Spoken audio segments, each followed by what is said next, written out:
한번 따라할까요? 왜 갈릴리인가?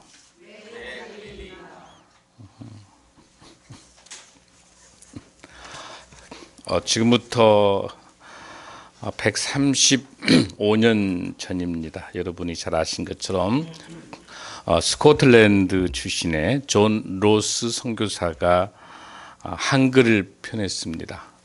한글을 통해서 누가복음 번역서, 쪽복음이죠. 예수 성교 누가복음 전서, 우리나라 최초의 한글 성경입니다. 이를 통해서 우리 민족의 교회가 처음으로 성립할 수 있었던 기초가 될 수 있습니다. 이분은 주로 중국 만주 땅에서 복음을 전했고 우리 조선인들에게 복음을 전했습니다. 거기서 만나는 우리 홍삼장사 서상륜 씨라는 사람을 만나게 됩니다. 또 우리 백홍준 씨 등들 만나서 함께 성경을 번역하게 됩니다. 그 시기가 언제라고 그랬어요, 여러분들? 1882년입니다. 그러니까 우리 한국 기독교가 전래된 게 몇 년으로 볼 수 있습니까? 135년으로 볼 수 있습니다. 지난번 국가조찬기도 있을 때 황교안 총리를 통해서 문화관광부 청와대가 요청이 왔습니다. 대한민국 기독교가 전래된 지 어느 정도 되니라고 물어봤습니다. 그래서 저에게 물을 때 제가 우리 성경 관련된 우리 역사자들 여러분들을 의견을 모아서 정리해드렸는데 여러분 주로 어떻게 알고 계시죠? 1885년으로 많이 알고 계시죠? 언더드 아펜젤러가 우리 제물포의 항에 입항했을 때를 계산하면은 132년인데요. 그거는 서양 사관에 입각했을 때 서양 선교사가 처음에 땅을 발디뎠을 때를 계산하는 것이고요. 더 중요한 것은 방금 말씀드린 것처럼 1882년에 로스 선교사가 누가복음과 요한복음을 번역했고요. 그를 통해서 처음으로 여러분이 잘 아는 평안도에 솔레라는 송천이라고 하는 소래교회가 최초의 교회이기 때문에 그 시기가 1882년입니다. 그래서 우리는 한국 기독교 전례를 우리 주체적인 우리 민족 중심의 기독교 사관으로 볼 때 135년으로 보는 게 맞습니다. 그래서 어쨌든 우리 그 공식적으로 대통령 직무대행이 135년으로 공포를 했기 때문에 우리 한국 교회는 135년으로 우리 기독교 전례 역사를 정확하게 정리할 필요가 있습니다. 왜냐하면 지금 많은 분들이 132년이라고 이야기합니다. 언더드 아펜젤러가 오는 것만이 아니라 훨씬 이전에 여러분 토마스 선교사도 있지 않습니까? 그래서 공식적으로 우리 최초의 교회가 있고 또 우리 성경이 처음으로 번역돼서 한글로 번역. 그래서 이 존 로스 선교사의 중요한 번역 중에 하나가 어떤 게 있냐면 God, 이 God 있죠, God을 하나님으로 최초로 번역한 겁니다. 캐톨릭은 하느님이죠.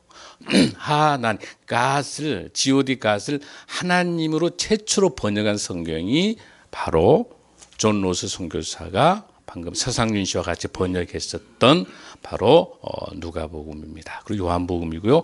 이어서 1887년도에 신약이 완전히 번역됩니다. 그리고 1887년 그러면 여러분 생각나는 게 뭐냐? 우리나라 교회에서 세문안교회가 1887년도에 세워져요. 그럴 때 그 교인들 중에서 전체 교인들 숫자를 보니까 14명이 세문안교회를 창립을 했습니다. 근데 그 중에서 13명이 1882년에 소래교회에서 하나님을 영접해서 온 분들이 내려와서 소래교회 출신 교인이 세문안교회를 세웠던 거예요. 그러니까 여러분들은 135년으로 정리하면 좋겠습니다. 자, 그렇게 해서 이제 우리가 바로 1885년도 마찬가지입니다. 4월 5일도 부활절날 언더우드 아펜젤러 부부가 이 땅에 도착을 했습니다. 그 이후로 부활의 기쁨, 십자가의 고난과 부활이 복음화돼서 온 우리 기독교의 이런 사역들의 복음이 전달될 수 있었던 그 부활절의 역사가 지금까지 우리가 이어져 올 수 있다라고 볼 수 있습니다. 그 이후에 조선시대의 그 가난하고 굴곡과 고난과 역경이 있었던 것에서 십자가의 고난을 통한 부활을 통한 오늘 여러분 영상 보신 것처럼 부활의 부활을 통한 예수 그리스도의 완성을 우리가 볼 수 있었던 것은 부활절의 근본적인 의미를 다시 한번 우리가 되새겨 볼 필요가 있다라는 말씀드립니다. 그 이후로 우리 대한민국 역사는 어떻습니까? 72년 동안에 하나님께서 일제 압박에서 우리에게 해방을 주셨습니다. 또 그것도 잊지 못해서 곧 6.25가 또 발생해서 6.25의 민족의 상잔의 고난을 또 겪고 되깁니다. 지금 우리가 얼마나 핵무기, 핵전쟁의 위협과 국가 상황들 지금도 위기 속에 있지만 여러분이 잘 아신 것처럼 산업화와 민주화를 통해서 하나님께서 우리 대한민국을 여기까지 지켜주셨습니다. 그러나 이제 굉장히 중요한 기로에 지금 서 있습니다. 이번 대통령 선거도 있습니다만은 국가적으로 대통령이 이렇게 감옥에 가야 되는 이런 비극을 또 3번이나 겪게 되고 또 우리 한국교회가 더욱더 이를 위해서 회개하고 기도하고 하나님께서 우리 한국교회를 축복하셔서 다시 한번 미스바의 회개운동을 통해서 하나님 앞에 되돌아올 수 있는 우리 영을 회복하고 교회가 거룩해질 수 있는 그 마지막 기회를 하나님께 주고 계시고 오늘 바로 한국교회가 부활절을 통해서 부활의 참된 의미를 우리가 깨닫고 주님께서 부활을 통해서 하나님의 역사가 다시 한번 대한민국을 통해서 이루어질 줄로 믿습니다. 더 중요한 것은 오늘이 바로 세월호 참사 3주기를 맞고 있는 4월 16일입니다. 결코 잊어서는 안 될 9명의 미확인된 미수습된 우리 가족들 또 전체 우리 인원들 304명의 이런 희생이 되어 있는 이 슬픔을 우리 한국교회가 우는 자와 함께 울 수 있는 그런 마음들 속에서 이 부활절 속에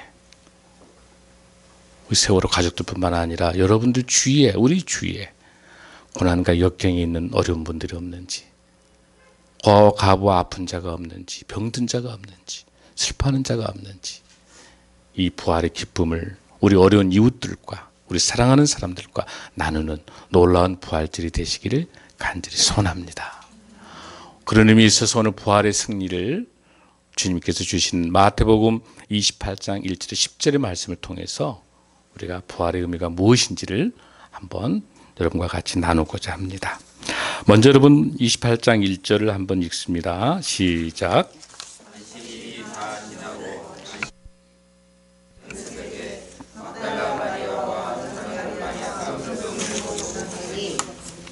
여기에서 여러분들 안식일이 지나고 안식일 후 첫날이라고 하는 게 무슨 뜻이죠, 여러분들?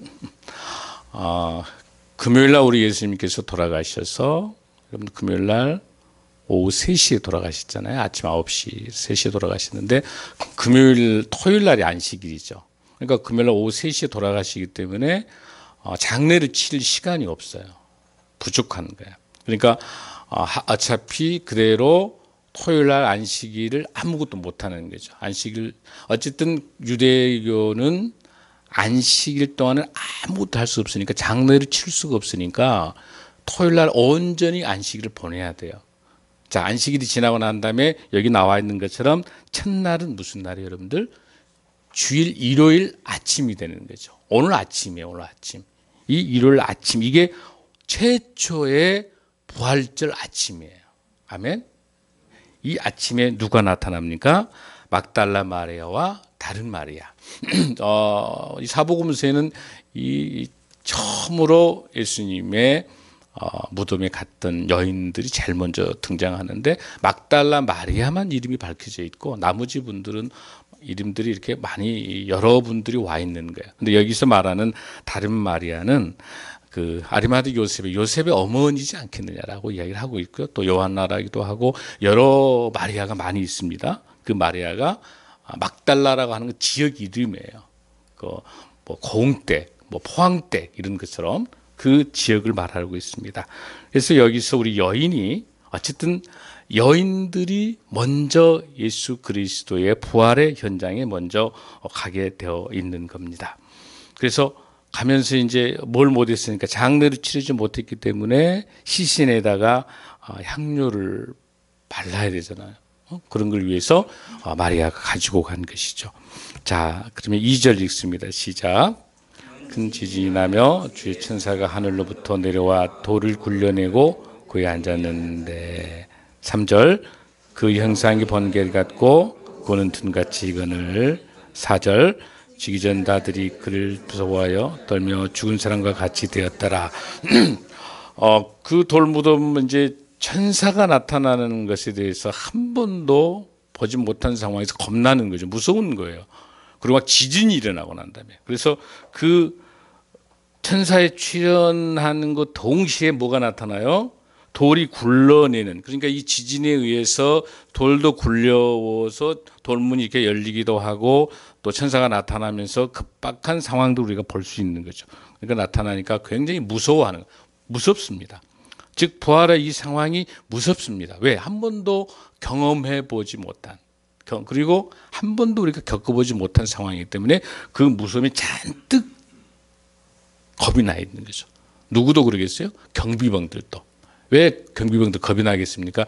이 무덤에 예수님의 시체를 지켜내지 못하면 사형감이잖아요. 그러잖아요. 그러니까 경비병들도 겁이 나고 모두 다가 겁이 나는 그런 상황입니다. 자, 28장 여러분들 5절 읽습니다. 시작. 이르되 너희는 무수하지 말라. 해법박하신 예수를 너희가 찾는 줄을 내가 아노라. 6절 그가 여기 계시지 않고 그가 말씀하신 대로 살아나시니라. 와서 그가 누우셨던 것을 보라. 아멘. 여자들에게 놀라지 마라, 무서워하지 마라. 십자가에 못 박힌 예수를 너희가 찾는 줄 내가 아노라. 너희들이 여기 온 이유가 예수님을 찾기 위해서 오는 걸 안다라고 천사는 이야기하면서 바로 예수님께서 살아나셨느니라. 아멘. 와서 그 누운 것을 보라. 아멘. 우리 예수님께서 부활하셨습니다. 28장 7절 보겠습니다. 시작. 또 빨리 가서 그의 제자들이 이르되 그가 죽은 자 가운데서 살아나셨고 너희보다 먼저 갈릴리로 가시나니 거기서 너희가 배우리라 하라. 보라 내가 너희에게 일렀으나 하거늘. 자, 여기서 여러분들 어느 지명이 지금 나오기 시작합니까? 자, 아까 우리 제목이 뭐였어요, 여러분들? 자, 왜 갈릴리일 것 같아요, 여러분들? 잘 아신 것처럼 갈릴리는 예수님께서 참으로 누구를, 제자들을 불렀던 베드로, 안드레, 야고보, 요한, 어부들, 그물을 던지는 사람, 그물을 깁는 사람, 어부들을 다 이렇게 불러내는 예수님께서 제자들을 불렀던 것이기도 하고, 또 중요한 건 뭡니까? 많은 기적들을 베푸신 것이 또 갈릴리죠. 여러분들 그러죠? 예수님의 지상 사역의 핵심 지역이고요. 나중에 예수님께서 부활하신 후에 승천하기 전까지 다시 또 갈릴리로 가는, 갈릴리는 굉장히 중요한 의미를 가지고 있는 거죠. 그러면 여러분들이 이 갈릴리에 대해서 역사를 조금 볼 필요가 있어요. 갈릴리 그 지역은 원래 유다 지역과 가나안 지역의 민족들이 섞어져 있는 지역이기 때문에 유민족들이 아주 많았어요. 그리고 구약에서도 보면은 아수르의 북이스라엘 멸망할 때 인원들이 많이 섞어져 버려요. 그래서 그 민족들의 그 성향들은 혼혈들이 맞는 거지. 이제 계속해서 민족들이 막 섞어지니까 어디서 봤을 때 예루살렘에서 보는 사회 지도층, 지도자급 제사장들, 바리새 이런 사람들 입장에 봤었을 때는 이쪽 갈릴리 이쪽이 뭐예요, 여러분들? 정통이 아닌 거죠. 쉽게 말해서 우리가 말하는 어떤 최고의 엘리트층에 있는 그 지역 특성이 아니라 굉장히 천박한 지역으로. 그래서 어떻게 갈릴리에서 이런 사람이 날 수 있느냐, 메시아가. 이렇게 비꼬는 이야기가 나오잖아요. 갈릴리라고 하는 거. 바로 그런 지역이에요. 실질적으로 지도를 한번 볼까요, 여러분들? 그럼 지도, 성경책 뒤에 지도 한번 보십시오. 지도에서 여러분들 거기 갈릴리 한번 찾아보십시오. 찾아봐서 자, 메소포타미아의 시리아 지역을 거쳐서 이집트로 가는 거. 두로 한번 찾아보시겠어요? 두로. 그 중간 쪽에 보면 두로. 이게 바로 페니키아의 항구인데요. 도시 두로. 두로 찾으셨으면 아멘. 왼쪽은 아멘이 안 나오는데 오른쪽만 찾으셨어요? 두로. 두로라는 그 지중해 쪽 보면 두로 있죠. 꼭대기 쪽에, 예, 그 두로를 거쳐. 그래서 이 갈릴리라고 하는 지역이 저기 메소포타미아 시리아를 거쳐서 이집트로 가는 길이라든지 페니키아의 항구가 도시가 이 두로를 거쳐서 어디로 지중해로 나가는 그 길목이에요. 그러니까 수많은 유랑민들이 갈릴리 지역으로 모여드는 거죠. 그래서 예루살렘에 있는 종교 지도자들이 뭐라고 불렀냐면 이방의 갈릴리라 이렇게 부릅니다. 이방 사람들의 갈릴리라라고 하는 거죠. 자, 저 보세요. 자, 갈릴리 있지만 여러분들이 이제 알아놓으셨으니까 갈릴리 알아놓으셨잖아요. 근데 그 갈릴리는 굉장히 풍요로운 땅이었어요. 갈릴리 땅이. 근데 갈릴리 땅이 풍요로운 땅이고 사실 그 지역에 그 당시 출애굽을 하기 전에 그 지역 갈릴리 그 땅에서 포도도 많이 나고 곡식 창고였어요. 그래서 이집트의 바로가 그곳에 많은 영주를 통해 가지고 대장농을 한 거예요. 그러다가 나중에 분봉왕 헤롯 왕도 거기에 엄청나게 농사를 짓게 굉장히 부유한 지역이에요. 그러니까 그 지역이 농사 잘 됐던 지역. 지금도 갈릴리 가면 아주 포도 아주 유명합니다. 갈릴리 지역에서 농사가 아주 잘 된 것이. 그런데 왜 이곳이 고통과 고난과 역경과 고아와 가부와 힘든 가난한 자가 왜 몽땅 있냐는 거예요, 여러분들. 왜 갈릴리가 그런 지역으로 되느냐.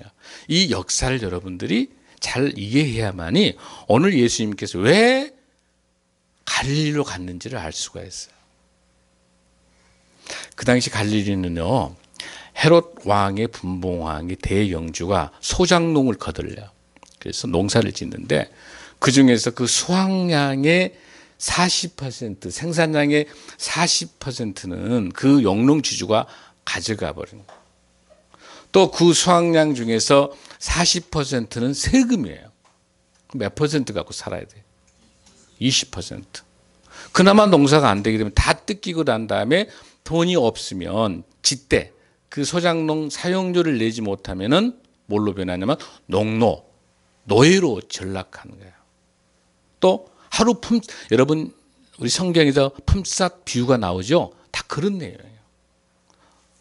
농노로 변하고 하루 품삯 받고 살아갈 수 있는 불쌍한 사람. 그러니까 너무나도 가림주, 너무너무 폭정이 심하고 너무너무 세금과 이런 것을 통해서 너무 가혹한 그런 행정들이 펼쳐지니까 모두 다 그 지역에 있는 거의 다 가난한 사람이고 소외된 사람. 근데 우리 예수님께서 갈릴리에서 사역을 하셨기 때문에 가장 잘 알고 있는 거야.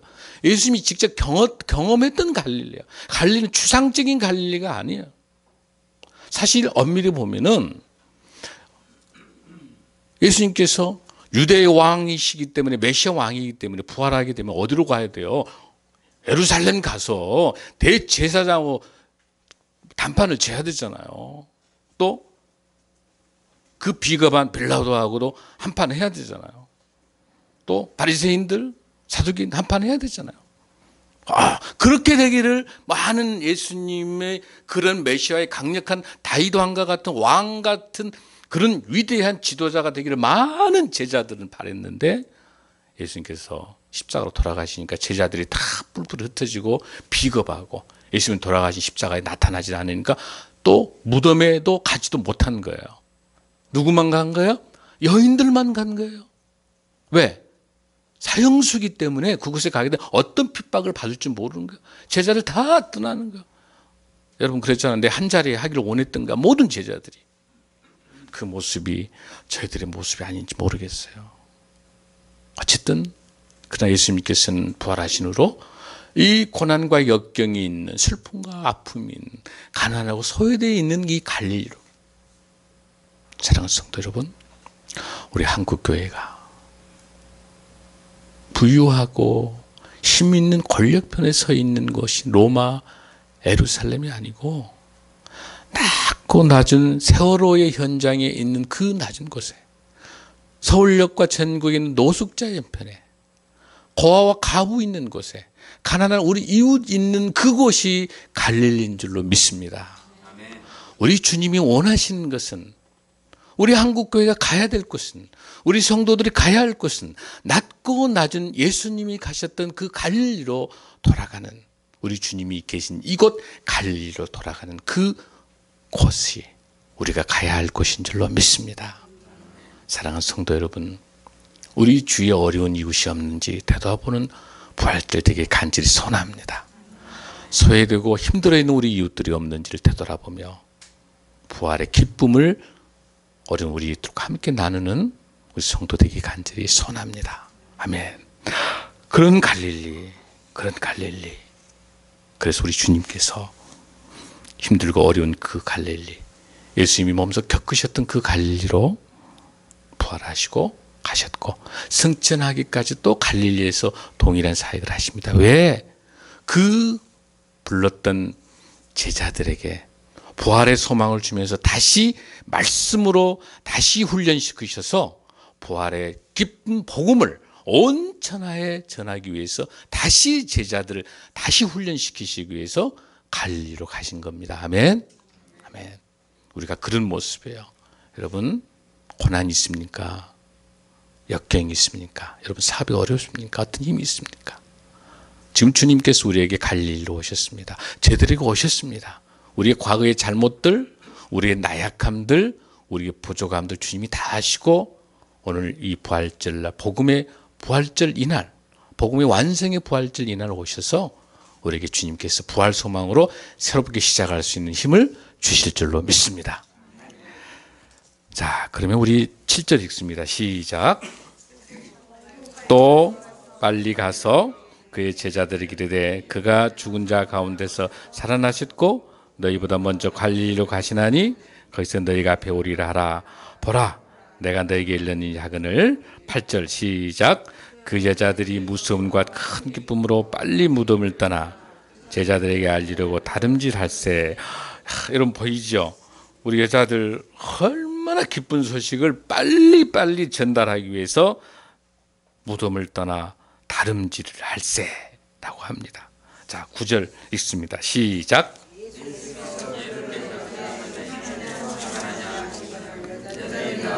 그 발을 붙잡고 경배하니. 자, 여기서 우리가 중요한 단어를 한번 우리가 봐야 돼요. 자, 예수님께서 그들을 만나시되 평안하냐라고 하신 다음에 여자들이 나아가서 그 발을 붙잡고 경배하니. 여러분, 경배하니라고 하는 게 경배한다. 그 다음에 28장 1절에서 6절 사이에서 또 중요한 단어를 한번 찾아보시겠습니다. 예배의 형태의 단어가 하나 나오는데 찾아볼 수 있으세요? 거기서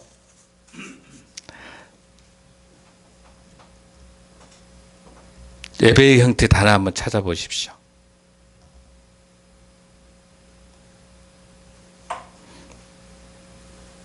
자, 우리 다시 한번 읽어볼게요.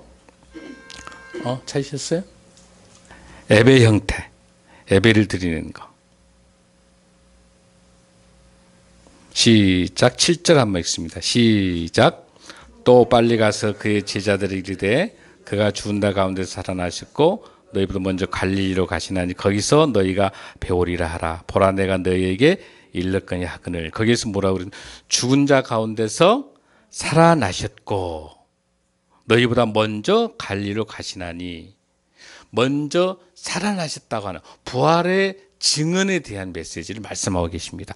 그런 상황을 알고 난 다음에 뭐라 그럽니까? 큰 기쁨으로 제자들에게 알리고 난 다음에 그 발을 붙잡고 경배하니.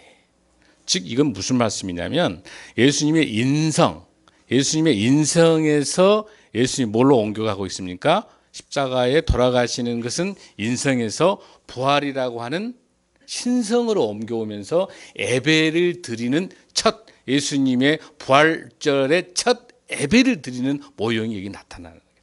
경배한다는 거. 바로 여인들이 뭐 하게 됩니까? 예배를 드리고 있습니다. 부활절 첫 예배를 드린다고 하는 것들을 우리가 잘 알 수 있습니다. 자, 그러면은 10절 한번 읽습니다. 시작.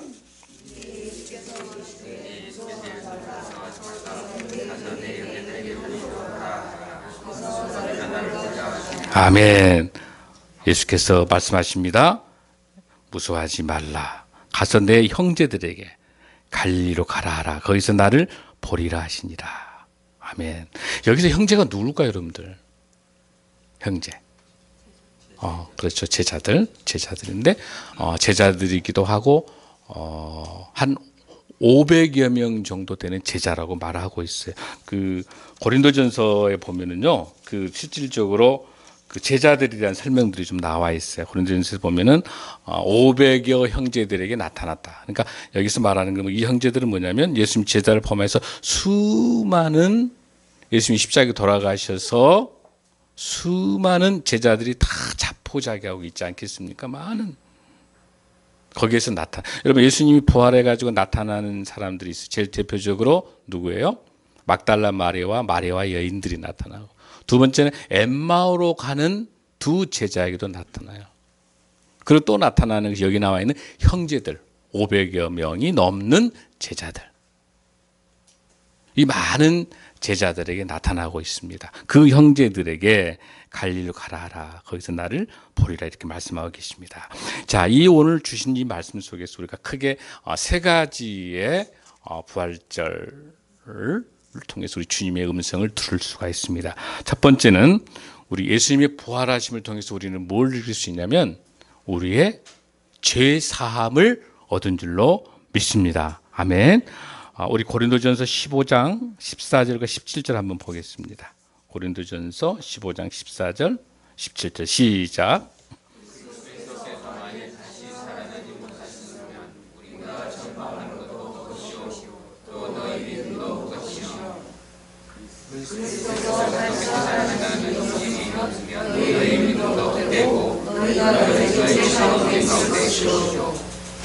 자, 거기에서 죽은 자의 부활이 없으면 그리스도 다시 살아나지 못하십니다.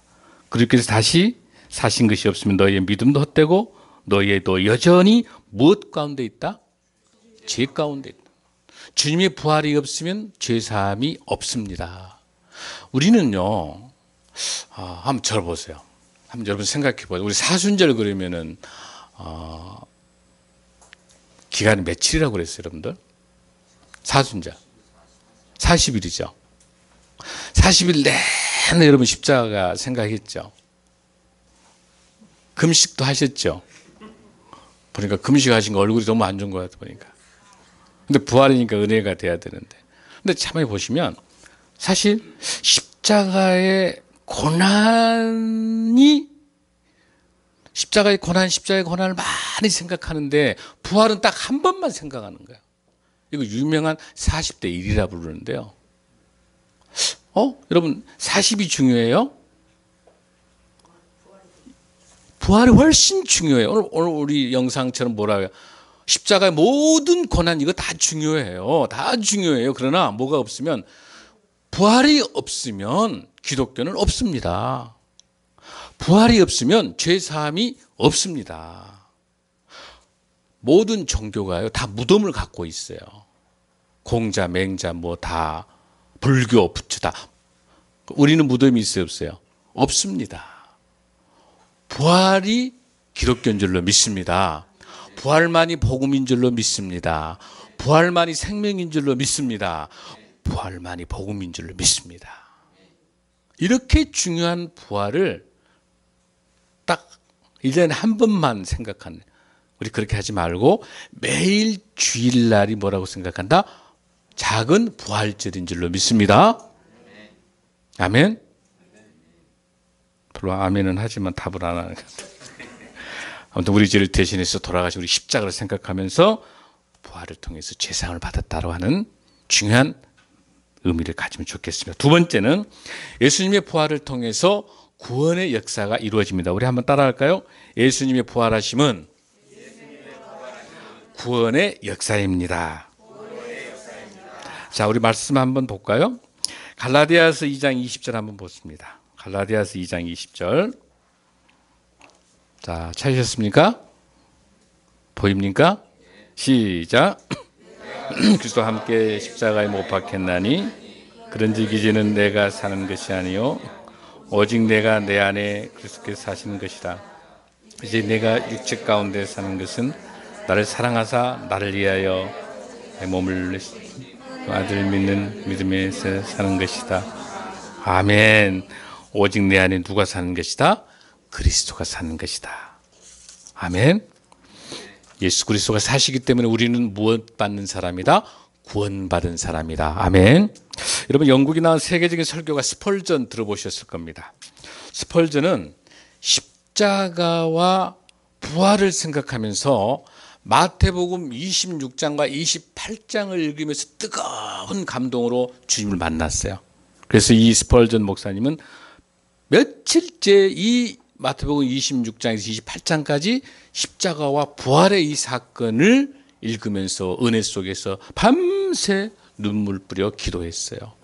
그 이후로 위대한 스펄전, 위대한 설교가가 된 거예요. 예수님의 십자가와 부활을 같이 만나야 됩니다. 아멘. 우리의 인생도 마찬가지예요. 우리도 십자가와 그 고난 역경을 통해서 부활의 놀라운 주님을 만나는 저와 여러분 되기를 간절히 소원합니다. 자, 우리 세 번째입니다. 세 번째, 우리 예수님께서 부활하심은 우리에게 참 소망을 주셨습니다. 함께 합니다. 예수님의 부활은 우리에게 참 소망을 주셨습니다. 우리가 어떤 고난과 역경이 있는다 하더라도 주님이 주신 부활의 소망을 통해서 우리는 새로운 삶을 살아갈 수 있습니다. 부활이 있기 때문에 우리는 새 생명이 있습니다. 부활이 있기 때문에 우리에게 희망이 있는 줄로 믿습니다. 우리 어떤 고난과 역경과 힘든 이 모든 것들도 부활이 있기 때문에 우리에게는 새 소망이 있습니다. 로마서 6장 4절을 한번 봅니다. 로마서 6장 4절입니다. 시작.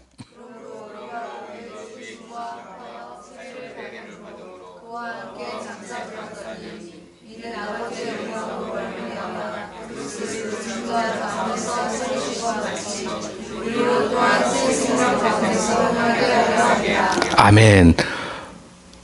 아버지의 영광으로 말미암아 그리스도를 죽은 자 가운데서 살리심 같이 우리도 또한 어디 가운데 있는다? 새 생명 가운데 있게 행하게 한다. 부활만이 우리에게 새 생명을 주실 줄로 믿습니다. 아멘. 자, 그럼 우리가 이렇게 살아가는 우리 인생들은 어떻게 사는 게 우리 주님의 은혜 가운데 살 수 있는 건가? 어떻게 살아가는 게 주님의 방법입니까? 여러분, 제가 이야기를 하나 해드릴게요. 한동대학교에서 실질적으로 있었던 이야기인데, 이 한동대학은 인성교를 굉장히 중요시 여기는 대학이지 않습니까?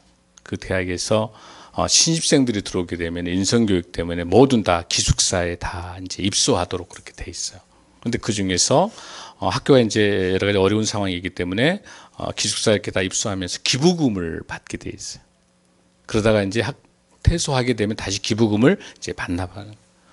근데 이제 학생들이 계속 많이 이제 늘어나니까 기숙사는 좁고, 그래서 그 영성센터에서 이렇게 생각합니다. 1학년, 2학년들 먼저 우선순위로 이제 학교에 적응이 안 되니까 기숙사에 먼저 입소하게 하고, 3학년, 4학년들은 기부금을 내는 사람만 먼저 들어가고 나머지는 제비뽑기하는 걸로. 그랬더니 학생회에서 항의가 들어요. 학교에. 교수님, 학장님, 총장님, 어떻게 이럴 수가 있습니까? 우리 한동대학이. 이게 기독교 대학입니까?